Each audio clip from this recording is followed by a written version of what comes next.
Hello everybody, it's the Historical Gamer once again, and today we're returning to War in the Pacific, Admirals Edition. It is January 12th of 1942, and this is our play-by-email game against XTRG. In this episode, we have kind of a big question mark on what's going to happen in the northern part of China. The Japanese have cut off 100,000 Chinese troops at Luoyang. We're trying to break them out. We've moved some units adjacent to that city, and we're hoping that that's sufficient to break out of whatever blocking force is there. Additionally, we also are hoping that the Japanese don't attack at Luoyang, but if they do, we have switched our troops over to a defensive posture rather than a marching posture. XTRG doesn't seem to... he attacked 2 turns ago, and generally if he attacks and he fails, he will immediately go into a rest phase. Generally that rest phase is in order to make sure that his troops are able to regain composure and regain some of their, I'm assuming anyway, regain their disruption or fatigue. Now, that phase usually doesn't last long. If we think back to Manila, he would attack, he would wait a day, and then he would attack again, or at least that's how my memory serves me. So I'm assuming that he may attack this turn. I hope he doesn't, but if he does, I'll be ready for him. We won't be caught sort of in column of march, if you will. But if he doesn't attack and we stay on the defensive, that's okay. We just move a little bit slower, and the hope is that we get out before he does attack. In any event, we also have submarines operating here in the Philippines, attempting to disrupt this bombardment task force that keeps pounding our soldiers at Kaigan, and we're taking some hits here from Japanese destroyers here. We're operating in shallow waters, which is always a risk to take some pretty heavy damage, and it did look like we took 5 hits there. It's a Dutch submarine. Meanwhile, oh, thank God. We have moved out one of our troop transports, which was kind of hanging out in Suva for lack of fuel. We brought some fuel to Suva, so we're sprinting the troop transport Monterey away from Fiji. It's all by itself, but it can move at 22 knots, so we are sprinting her away. Meanwhile, temporary flotation repairs are failing on board the U.S. submarine Pike, which had suffered some heavy damage off the coast of... I think it was Truk, actually. I think it struck a mine at Truk. Dutch submarine again under depth charge attack from Japanese forces at Kaigan. We're going to go ahead and fast forward here. It does look like we're taking some damage, 3 more hits, but nothing that says heavy damage. Same Dutch submarine firing torpedoes, this time at a Japanese torpedo boat. Again, those torpedoes are missing, and the Japanese are searching for the submarine. We'll see if they actually attack it. This is one brave Dutch submarine captain, by the way. Got to give him credit for being aggressive, at the very least. Meanwhile, the AK Taigun sinks at Balikpapan. I think that's the one we were trying to get away from Balikpapan to get back to repair in the Dutch East Indies, but in any event, it sank. Amphibious landings here at Kaigan. Additional Japanese troops coming ashore here, and heavy cruisers are bombarding. So the Mogami and the Mikuma both bombarding. The Japanese lose 72 soldiers. We lose 118. They're unloading over the beaches at Kaigan. They lose another 32 soldiers, including 2 squads destroyed. So that's 2 victory points for us. I mean, 2 points. Not that meaningful. Okay, so task force is checking fuel. This has been a long night phase. A lot of activity at night there. Meanwhile, some coastal watchers reporting Japanese tankers near Shortland. That's interesting. I don't know where his carriers are, but he's been operating. I think last turn he was near the southern tip of oh my God, what? It's escaping me. Near the southern tip of New Caledonia. So I've been toying with the idea of sprinting. We've got a heavy cruiser at Sydney and sprinting that heavy cruiser north to try and raid his supply lines. If he's going to stay south, then maybe we move some heavy cruisers north and raid his line of supply. He's got to be stretched thin on fuel, so maybe we can kind of catch him overextended. But the risk there is that obviously his aircraft have very long range. We haven't seen anything specific to target. We could go for Luganville again, which might be a little bit under defended because of the damage we did to his battleships that are presumably withdrawing north to Truk. But how lightly defended, right? Does that mean there's no heavy cruisers? Because even if we go against heavy cruisers, we're going to be at a pretty strong disadvantage. Meanwhile, we've got some gunboats here going up against some Japanese destroyers here in the vicinity of Comac. So a couple of patrol gunboats. These guys aren't really worth anything. They're 2 victory point values and then a cruiser mine layer. So some maneuvering going on. The Japanese cross the T. And this will be a small ship gun battle, presumably won by the Japanese. Destroyers are much better than patrol gunboats. But we did get an initial hit in. The patrol gunboat Swan hits the Japanese destroyer Amagari with a shell. Meanwhile, the destroyer Kimbono responds against Swan itself and sets the Swan afire. The cruiser mine layer is firing some shots there. And then also receiving some shots from the Japanese destroyers. Japanese torpedoes are in the water. No torpedo hits yet. Some shell hits going in on the cruiser mine layer. These are 12-centimeter shells, so I think these are small, like, anti-aircraft guns. Oh, that did it. The Japanese long lance torpedo strikes the side of the cruiser mine layer Bungary, and I'm sure that is all she wrote for her. She will probably sink very shortly. Meanwhile, the patrol gunboat Moresby, blah, blah, blah, a lot of shooting. Okay. Explosion in the superstructure. She's going down for sure. She took a torpedo and she's a cruiser mine layer, so I'm assuming she's going down. Let's go ahead and fast forward through this combat phase. Yeah, as to be expected, the Japanese definitely got the better result in that action. We did get 3 shell hits on the Japanese destroyers, 1 on each of 3 of the different destroyers. We took 2 shell hits on the Swan, heavy damage, 2 shell hits on the Wargo on fire, 16 shell hits, and 1 torpedo on the cruiser mine layer Bungary. She is sunk. And then 8 shell hits on the Moresby. So these are gunboats. These are not destroyers. They're not designed for open sea action. They do have relatively heavy shells, 4.7-inch shells. So if they do strike their target, they can do some damage. But on comparison with a destroyer, but not really designed for open sea combat against other enemy warships. More of a coastal operation. So whatever. Meanwhile, looks like they're following up against this task force with the 3 heavy, with the 3 gunboats. It does look like the Japanese destroyer is smoking pretty good. So it looks like we're gonna have another engagement here as the Japanese and the Australians, I think it is, maneuver for combat. We'll fast forward there. We can see the Moresby goes down. Looks like the Moresby is sunk. 5 more shell hits. The Wargo took 15 shell hits, heavy damage. She's probably going to go down. The Swan, 5 more shell hits. She is heavy damage. Meanwhile, we did get 2 more shell hits on the Akimbono and 1 more shell hit on the Amagari, and she appears to be on fire. So at least we did a little bit more damage to the Japanese destroyers there.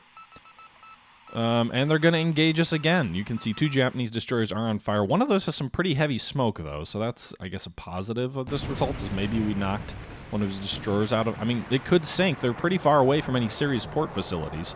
But in this third and final engagement, they finish off the Swan and the Wargo, sinking both of them. We land no more hits against the Japanese there. So definitely a victory there for the Japanese at sea, but, you know, if one of those destroyers goes down... that immediately evens out the victory point value of those ships sunk, and yeah, destroyers much more valuable than gunboats. Meanwhile, more depth charging of Dutch submarines off the coast of Kaigan in the Philippines. 5 more depth charge hits on our ship there. No heavy damage though, according to the report though. So it'll be interesting to see what the shape of the subs really is.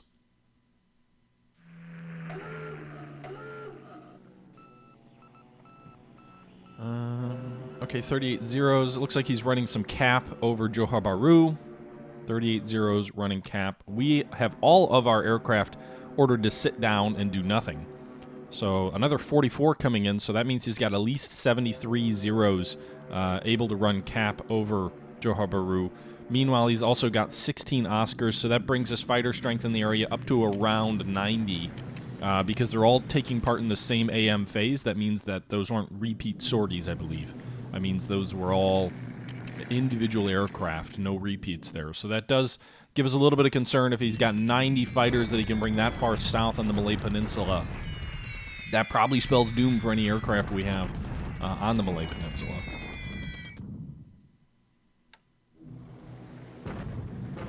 Some bombing going on here in China. Lots of bombing going on here in China.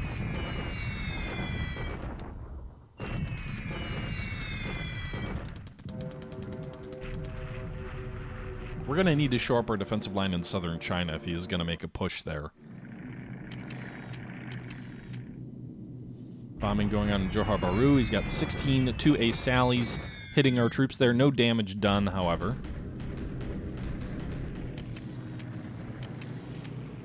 We've got 16 Blenheims, 6 bombers, 10 fighters hitting Bangkok. Did quite a bit of damage there. Looks like 53 casualties, 1 non-combatant squad destroyed by the Blenheims bombing Bangkok.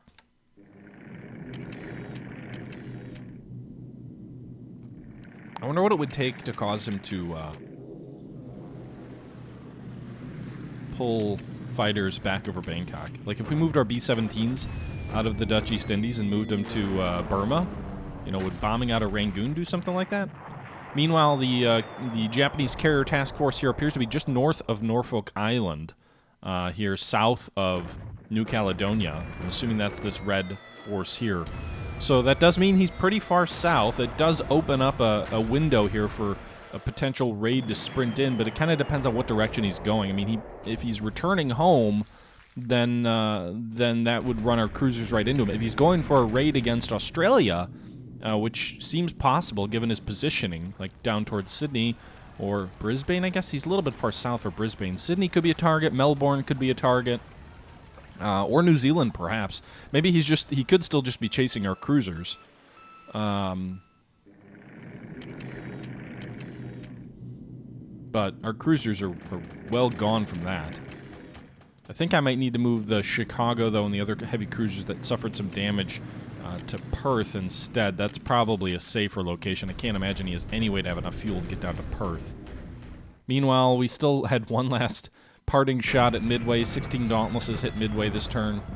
Looks like they did some damage. 1 non-combatant squad destroyed, 84 casualties inflicted. So that's good for us. Meanwhile, Japanese fighters over Tarkin, aircraft over Quilin, aircraft over Johor Bahru, Molman.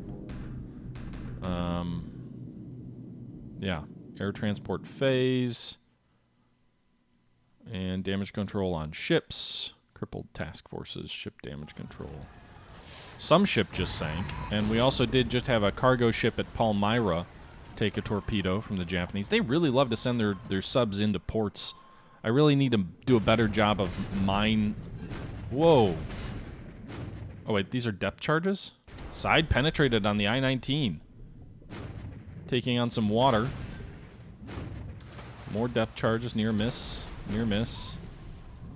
Well, that patrol craft might have done some damage. 3 hits there. It did say side was penetrated. I'm curious if that means like it actually hurt it or not. Meanwhile, the Arkson, hit by a torpedo at Palmyra. More amphibious landings at Kaigun. So we should be moving into the land combat phase here as this turn moves to a conclusion. It's a pretty long turn, about 15 minutes. Whoa, okay. Shock attack at Loyang. This was what I was hoping not to happen. We haven't fought our battle to the west of Loyang yet. There's still a Japanese blocking force. Our only other avenue of retreat up here to the northeast, this city appears to have fallen to Japan. There was a city that changed control at the beginning of the turn. So that was meaningful. I think if we lose this battle, we could lose 100,000 soldiers. I don't think they can retreat north. I mean, theoretically, they could go that direction, but there's no city that way. And I don't know what the hex side control rules are, so as far as I'm concerned, we've got 100,000 soldiers at stake here. If we lose this battle, we lose the majority of our force in northern China. We've got a similarly sized force at Nanyang, but basically we lose 50% of our field army in northern China, and the Chinese theater is gone, basically. I mean, we'll probably lose China no matter what the way this game works, but it certainly will speed his victory if we lose Loyang here and the entire army there. The city's not as important as the army.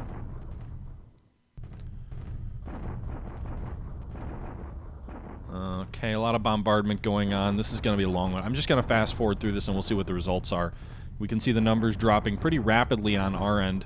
You can see here gunfire kind of kick in. He's losing quite a few of his troops. I mean, we are too. You can see his division's lost quite a bit of assault value there. Okay, good. We didn't lose the city. We didn't lose the army. 124,000 Japanese soldiers are attacking. They actually outnumber us? Good God, nearly 2-to-1 in terms of assault value. The only thing that saved us and made it a 1-to-1 odd rather than Japanese advantage here, because you can see even here he had almost 2-to-1 adjusted assault versus defense, but that level 2 fort saved us. Saved us from destruction. They did reduce the fort to level 1, though. Oh my God. Holy shit. 16,793 Japanese casualties. We actually lost fewer men. We lost 14,770. Now, we lost a lot more squads destroyed. He lost 164 infantry squads destroyed that he has to pull from his manpower pools to replace.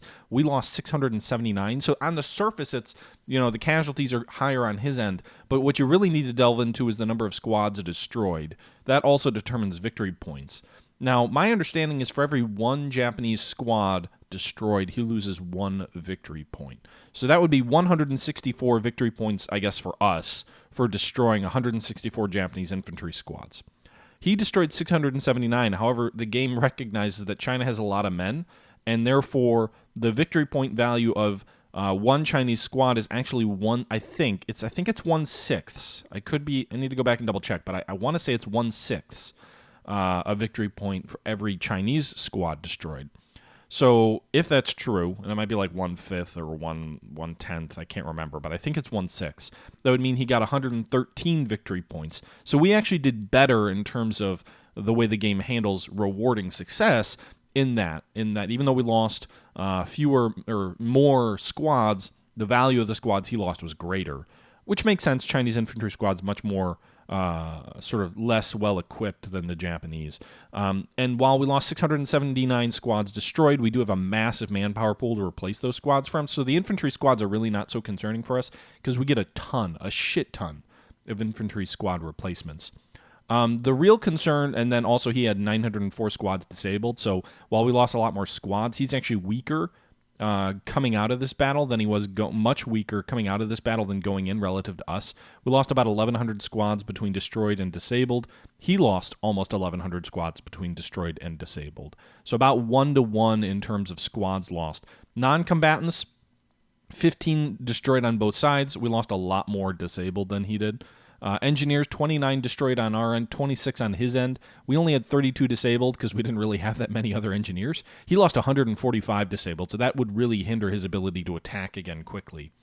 Guns lost 99 on our end, or on his end, 5 of those destroyed, 94 disabled. We lost 59 guns, so a lot fewer guns lost, but 18 of ours were destroyed. That's where things get a little bit difficult because China doesn't have a lot of replacement guns. They do have plenty of replacement manpower, but equipment is where China struggles. So the 18 destroyed will kind of suck. But he still lost 5 guns. Additionally, we didn't have any vehicles to lose, and he lost 157, 12 of those destroyed. So those are things he has to replace from his industrial pool. Presumably that shock attack also ate up a crap ton of Japanese supply, which I know we talk a lot about Chinese supply as being a huge bottleneck and a constraint, but Japan has to ship supply to China. China doesn't build enough supply to supply the Japanese war effort in China, so he's going to have to siphon off a lot of supply to keep this army going here in northern China as well. And as it transits over the rail lines, I think there's an efficiency penalty where he loses the further he penetrates in. He loses more supply, I think.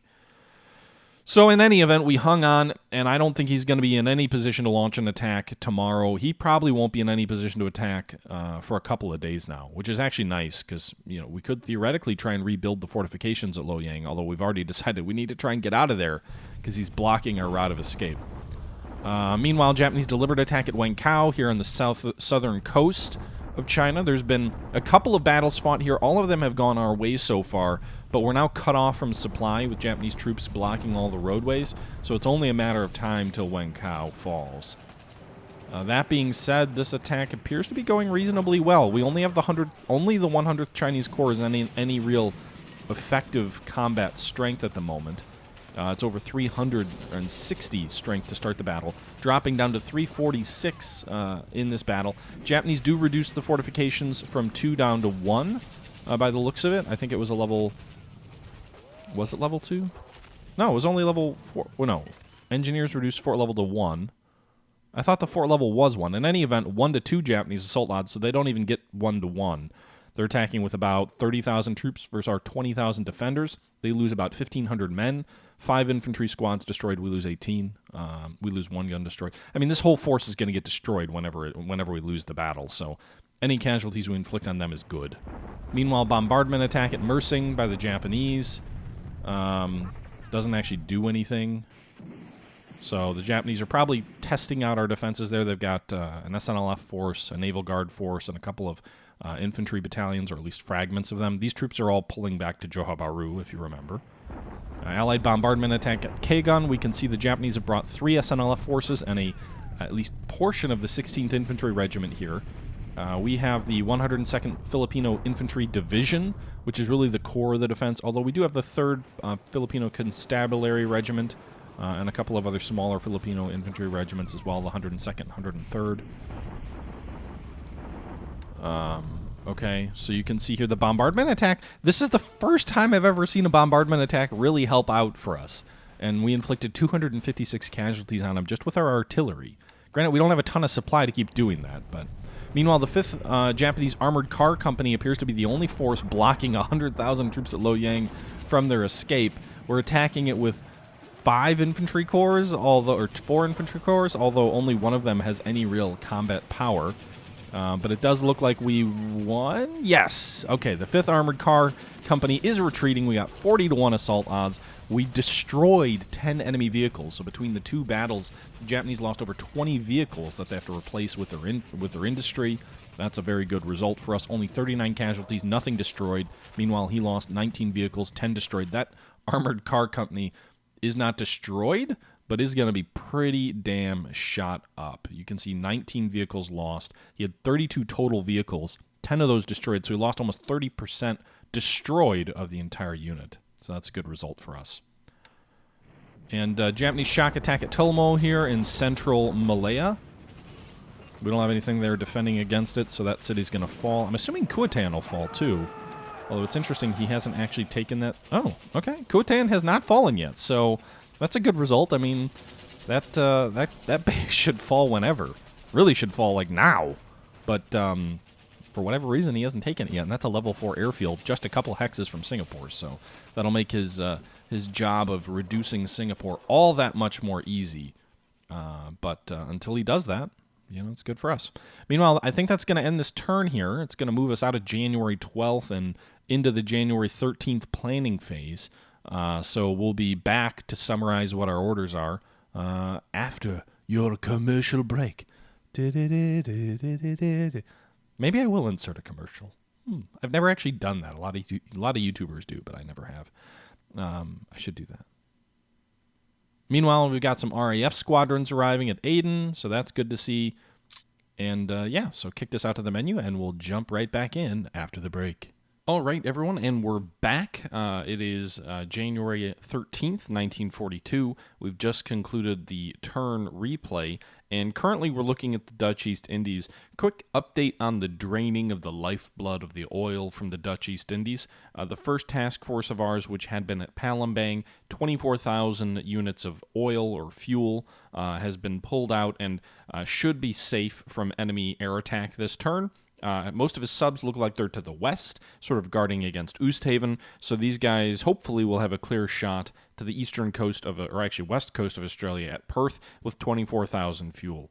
Additionally, the second force at Palembang, an additional 2 tankers and 1 destroyer with another 17,505 oil, will be making their sprint tonight to try and get out of air range, and hopefully they will be just as successful as the first group of tankers. Between those two, we're pulling out over 25,000 fuel, which, actually, what is that, 17,000 and 24, so 41,000 fuel total, which has lowered the fuel total in Palembang down to 31,236. He has almost 300,000 oil there, so there's a huge stockpile of oil there, but at least the fuel, which is the most immediately effective for his use in shipping, is being substantially reduced. Singapore actually has more fuel right now than Palembang does, so that's good to see. We can't really pull out of Singapore. That would definitely attract his air unit's attention. But at least these tankers will hopefully get out of there. In the night phase, these guys can move, how many hexes is it? This tanker unit's moving flank speed. They can move 4 hexes per phase, so they'll go 1, 2, 3, 4. So they'll be at their most risky stage as the sun comes up. But if they're not caught sort of here just south of Singapore in this turn, then they should be safe by day 2. Meanwhile, we also have another 21,000 plus fuel, up to 25,000 fuel being loaded on these 5 tankers, which are also going to be bound for Perth. They'll have 1 corvette as an escort as they attempt to leave Oosthaven and head for Australia. Once those guys are completed, we've got 3 additional tankers. I don't think we'll use the oilers here, but 3 additional tankers here with a further 30,000 tons or units of fuel, which can be loaded up.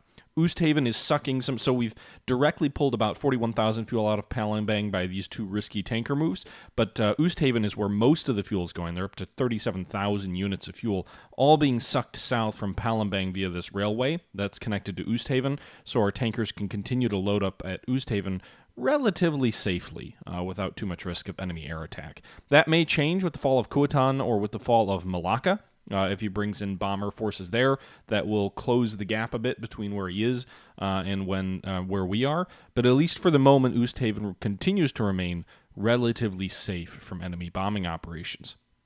Speaking of bombing operations, this turn we are moving our B-17s out of the Dutch East Indies and moving them to Rangoon. Rangoon is a reasonably good-sized airfield. It's a level 4 airfield. It's not a super defensible position when he does start making a serious push on Burma, but for the time being anyway, we're going to station our 10 active B-17s out of Rangoon and probably start bombing Bangkok with them. We've also moved some of our Blenheim 4 squadron out, 8 of them, and 9 Blenheim 1s, all to Tavoy here on the western coast of Malaya, and they'll be operating against Bangkok this turn, attempting to destroy the refinery there. He's got an oil refinery there that turns oil into fuel and into supplies. So that's a good target for us to hit, easily within reach. Additionally, we also pulled out, or what else did we move? We moved a few other units around. I'm trying to think. We had 2 Hurricane squadrons arrive in the Mediterranean at Aden. We don't have enough transports to take both of them, but we did load one of them up, and it's on the way to India with 16 Hurricanes. So that should be a nice little bonus to the air fleet. In addition to that, we've got 24 Hurricanes on the way to Oosthaven here. I should have split them up between the 2 transports, but I didn't, so hopefully they don't get torpedoed on their way in, because it would really suck to lose another fighter squadron to enemy torpedoes, and we do know there are submarines operating in the area, so we'll have to see how that all plays out. With that being said, if we can get the 24 Hurricanes into Oosthaven, then we can rail them to Palembang, and then we can fly them from Palembang to Singapore, to help in the defense of Singapore against the Japanese onslaught, which is surely coming. Additionally, what else is going on? That fuel was pulled out of Balikpapan. We've got some submarines moving around here. Do we have any other tankers here at Surabaya?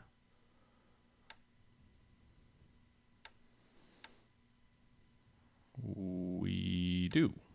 1 tanker. We've got 1 decent-sized tanker anyway.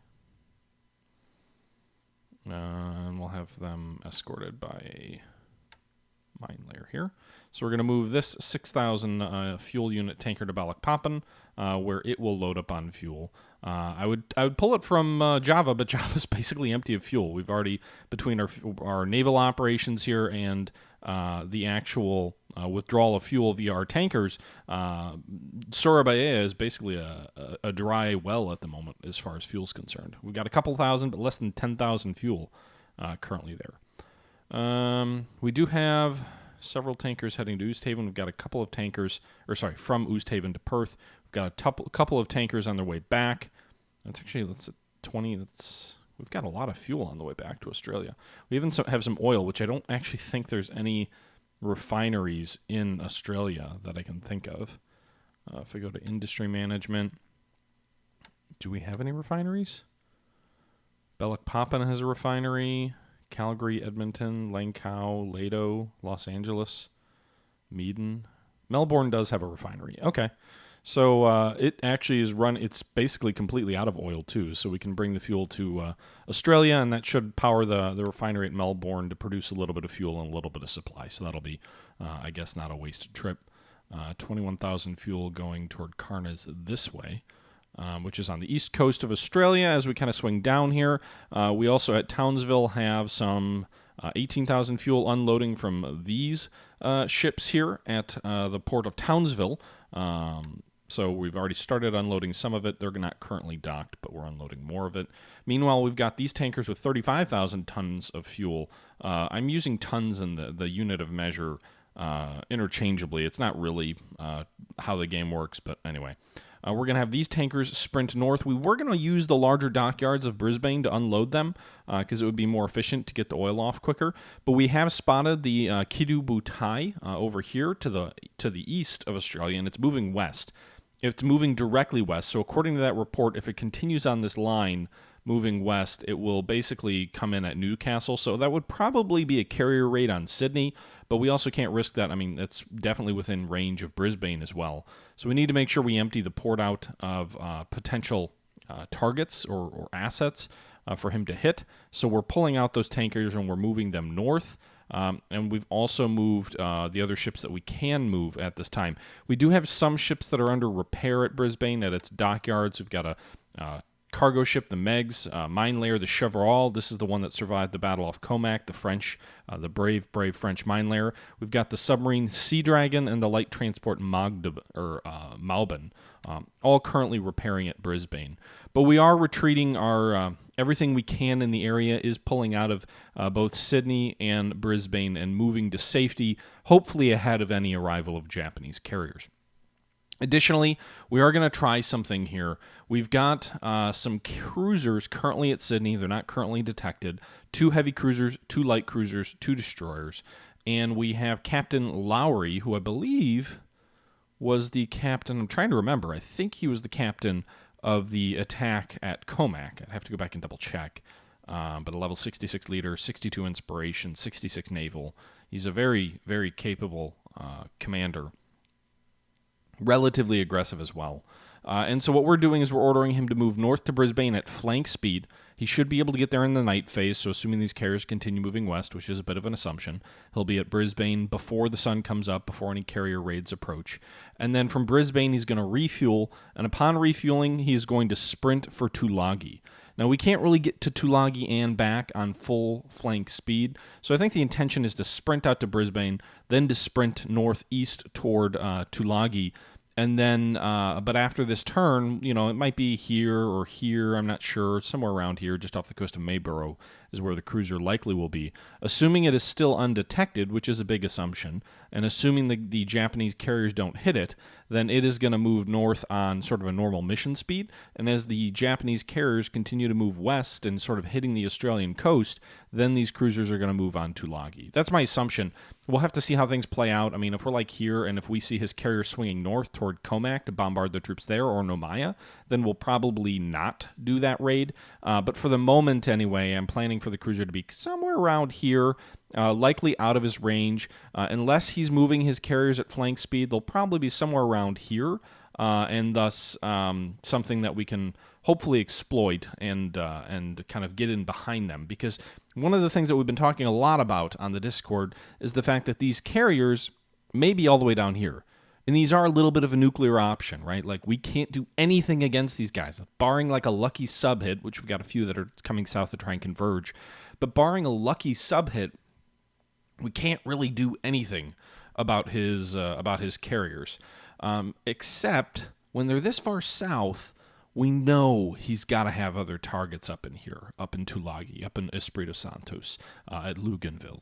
We know we drove off a heavy force of battleships, which must be at this moment moving north to truck to resupply and rearm. Actually, it could be this task force right here that we've spotted. So we know these things. And yet what we don't know is we don't know what else is in here. Again, there's got to be something in this area. He's been operating out of Luganville. He's been landing at Comac. So he has forces in this area. He doesn't have airfields here yet. Luganville was a level 0 airfield when we lost it just a few days ago. There is no way he has built that up yet. Tulagi, the same deal. It is a level 0 airfield, maybe a level 1 by now, but 1 or 0. He doesn't have much operating out of here. So we know he's got to be shipping supplies, reinforcements, or whatever into either Tulagi or Espiritu Santo. And we know that his heavy screening force, a whole bunch of heavy cruisers and battleships, is sending north. Unless he's fully committed almost every asset in the Japanese Navy to this theater, he can't have a lot left guarding. He could have some heavy cruisers, but it's unlikely he's got much more than that. I mean, it's possible, I guess. He could have battleships, but we know at least 2 are heading north for safety and repair. We know at least 2, I think, usually travel with the Kido Butai, 2 fast battleships. So that's 4 of what? I think he has 9 battleships remaining. So, you know, he could have more operating in the area, but he's probably got some battleships up north near Vietnam. He had 2 originally. He was down to 1. We don't know if the Congo's ready for action yet, so that could be another battleship. Long story short, I don't think he has battleships. He could have a few heavy cruisers, and we might be able to meet him on roughly even footing if we meet during the day. But long story short, my intention is to move the cruisers to Tulagi. Espiritu Santos and Luganville's probably the richer target, but it's a little bit risky for us to move the cruisers into Luganville unless we spot a target ahead of time, because essentially if we move here, he's within a day's sprint of catching us with his Air Force and just pummeling us. So the real objective is going to be to get up here, roughly in this area, undetected, move toward Tulagi. As soon as we're detected, sprint in on Tulagi and do as much damage as we can. We've seen some coastal watchers have reported tankers in the vicinity of Shortlands, so we know that there's probably, now maybe they're not tankers, but we know there's some sort of merchant around this area. Let's just do as much damage as we can, because we need to, right? The one thing we have in spades at this point in game is heavy cruisers and light cruisers. The Allies have a lot of cruisers. The Japanese really don't. But the Allies have a lot of cruisers. They don't have enough carriers. The carriers are too important to risk in this kind of an action. The battleships are too slow. So the cruisers are our one offensive weapon, and I plan to use them, and I plan to be a little bit aggressive with them, because frankly, we might lose some, but we also might gain some big victories. The Battle of Comac was a tremendous success for us. We turned back an invasion task force. We turned back heavy Japanese surface assets. We can't let that victory go to waste. We need to try and exploit it. We need to try and get in amongst his supply chains, because as soon as he builds up airfields at Luganville and at Tulagi, that opportunity is lost, and those supplies become much harder for us to interdict with cruisers. But until he does that, this is an open opportunity. We know the carrier's further south, so if we can sneak north and get in around him and into his flank, we can perhaps ravage some stuff in this area. That's the strategy. Speaking of the Battle of Comac, our cruisers have arrived at New Zealand and are relatively safe. They're all pretty much in the dockyards there, getting repaired at the moment. And interestingly enough, even though we've got 38,000 tons of shipping in a repair yard that only supports 15,000 tons, nothing should take more than 3 weeks to repair. Assuming these are all valid and we don't get like delays or whatever because the shipyard's overcrowded, the destroyers should be done in 2 and 5 days respectively. The heavy cruiser Australia and light cruiser Perth should be done in 12 days, so less than 2 weeks. And then the heavy cruiser Canberra and New Orleans will both be ready before 3 weeks are up. So inside 3 weeks, we should have our full strength back from the Battle of Comac, minus the light cruiser that we lost sunk. So that's exciting to see. Meanwhile, we did pull this troop transport out, the Monterey. It did escape. It did get shot at by Japanese submarines, but it survived. And she's moving at 22 knots toward Pago Pago, a little bit more safety. The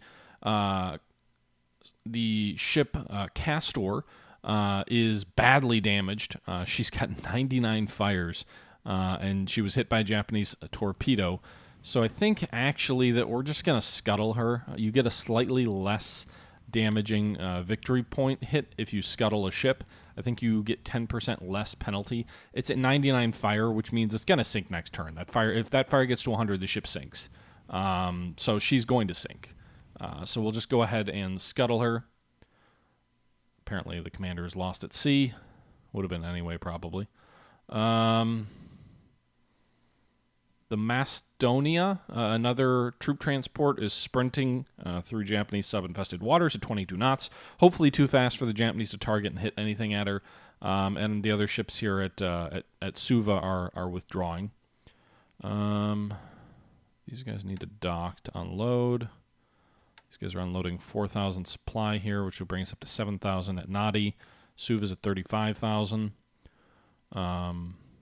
We've got a lot of tankers on the way to New Zealand as well.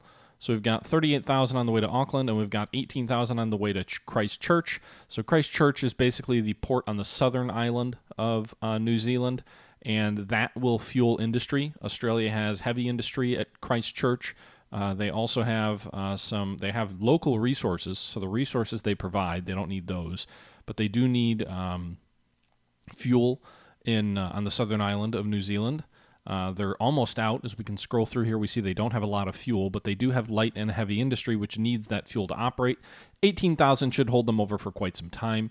Meanwhile, the other fuel that's going to Auckland is going for both the naval vessels, which are there because we've already stripped the entire island. It has no fuel left, with the exception of Wakapuri. And actually a little bit of fuel in some of the other bases too. Not much, though. But you can see here there's 140 light industry and 20 heavy industry at Wellington. Auckland has 160 light industry, 40 heavy industry. So it needs fuel to operate properly, and it's also a base for our shipping. So we do need to bring fuel in there. We've got 39,000 coming down here from Seattle to Auckland, and then we've got another 38,000 here. That gives us just shy of 80,000 fuel coming between those two task forces. And I think there's one more task force back here with another 28,000. So it's going to end up being around 100,000 fuel, about 120,000 fuel going into the New Zealand islands all told. And that should be sufficient fuel to both fuel the operations of our cruisers and also the New Zealand economy for hopefully a month or two. I'm not sure. I haven't done the math, but it should be for a while. Originally, I thought about moving those ships to Australia, but Australia's doing okay fuel-wise right now. You can see Sydney, for example, is 68,000 fuel. Brisbane has, 69,000 fuel. Melbourne has 126,000 fuel. So there's a lot of fuel in these bases. And, again, 20,000 is being unloaded at Townsville. And then we've got at least 70,000 fuel on tankers on the way to either Townsville or Perth. Perth has another 34,000 fuel. There's just a lot of fuel all kind of flowing in. You can see this one, another 5,000 coming into Perth, into Australia right now. So 5,000 there. These guys are headed back. 25,000 there, so that's 30,000. 40,000 with those guys. 61,000. I'm not going to count the oil. 61,000, 82,000. 106,000, and then with this 17,000, that makes it 124,000, 123,000 or so fuel, all currently on tankers, basically full up tankers on the way to Australia. So that should help. We've already also put almost 300,000 fuel into Australia since the war began, all from the Dutch East Indies. So that's kind of that. Meanwhile, in the Eastern Pacific, or the Central Pacific, I guess, the carriers are on the way back. You can see here the Lexington and the Enterprise should both arrive back at Pearl Harbor this turn. In addition to that, we've already got the carrier, which one is it? We've already got the carrier Saratoga back at Pearl as well, so the first of the original three. She's got 4 more system damage to clear up, but she should be ready in 3 days. And then we have the battleships, which are coming back from bombarding Midway, the Nevada, and the Oklahoma. And then we've got the carrier Yorktown, which is hanging out at Laysan Island, but is going to return to us as well. Very little damage on her end so far, so we'll do that. Meanwhile, on the East Coast in the U.S., I did spend some political points, actually quite a few, pretty much all of my political points. I unlocked the 2nd Marine Regiment. I moved it to the Pacific Fleet, so the 2nd Marine Regiment is now in the Pacific Fleet. We spent like 600 political points to do that. It was a restricted HQ. It is now the Pacific HQ. So the 2nd Marines, Pacific HQ are opened up at San Diego. We can move them to a base. The 8th Marines are already on Pago Pago, and the 6th Marines should be arriving at San Diego in 122 days.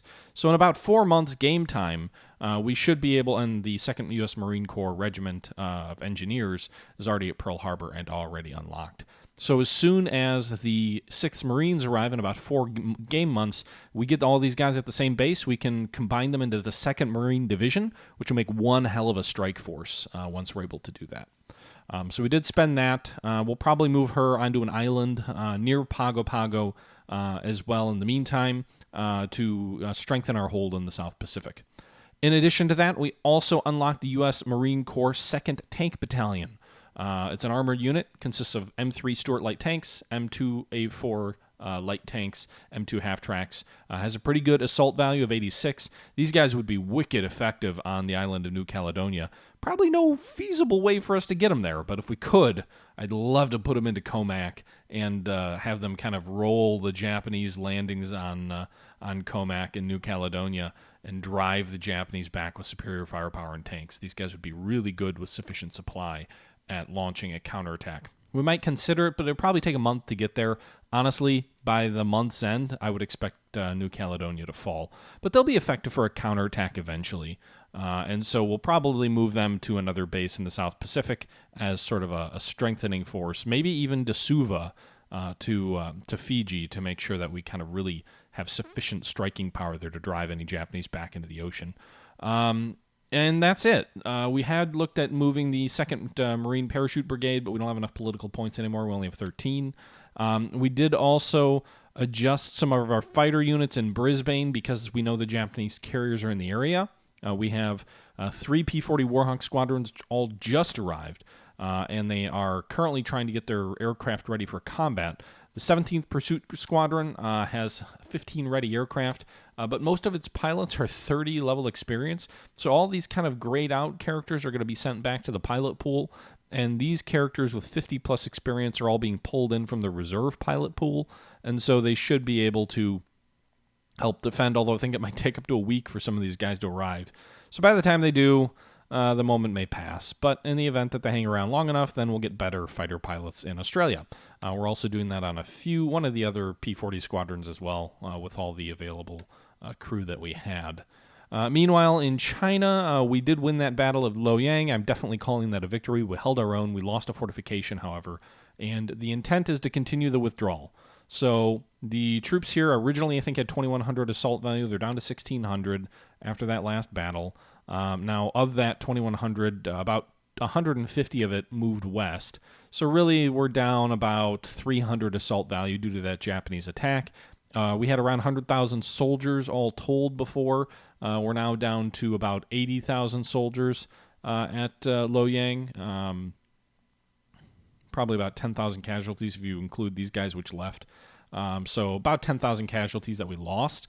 But we're going to move these guys west. The reason we're going to move them west is we held the Japanese at bay, but we only held them at bay because of our forts, and we lost a fort level. So we're actually going to move these guys into the mountains here to the south of Xi'an. Hopefully we can draw enough supplies in these mountains and defend there, because these guys are WR. What WR means is it's, I think, wooded and jungle. Is that correct? If we go over here to the key in the top right, we'll see WR is forest and rough. So basically mountainous force. And you get a 3 times defensive bonus for defending there. So even though we won't have any forts, we will have a bonus of ×3.